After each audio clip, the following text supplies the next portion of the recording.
So let's look at how to solve proportions. All right, what is a proportion? Well, it's when you have one fraction equal to another fraction, just straight fraction on both sides. Now, what are the possibilities? Well, the possibility is where x could be.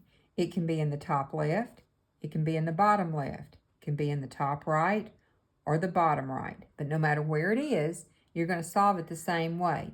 You're going to cross multiply and then solve it, just like a regular linear equation. All right, so let's look at this first one. If I cross multiply, x times 11 is 11x, and 5 times 3 is 15.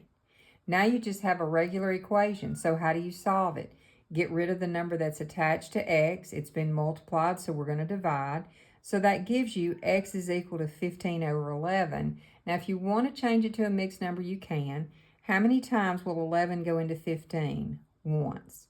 So if you multiply 11 times 1 and then subtract that from 15, what do you get? 4, and then you put it over that denominator.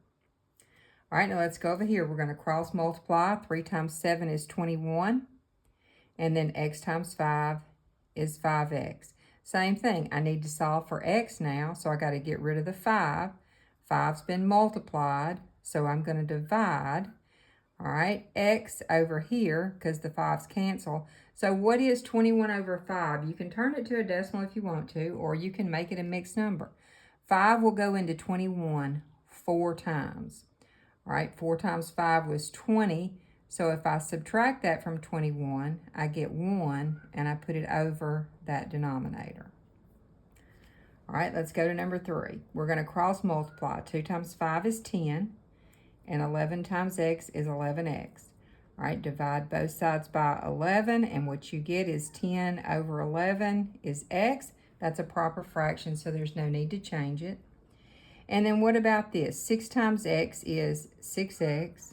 7 times 11 is 77. Put both over 6. So now you have, all right, if I want to convert this, how many times will 6 go into 77? Well, it'll go 12 whole times. Now, what is 6 times 12?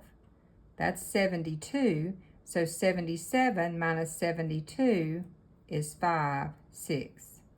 Now, one last thing. What if you have something like this? Is that a proportion? Well, it can be.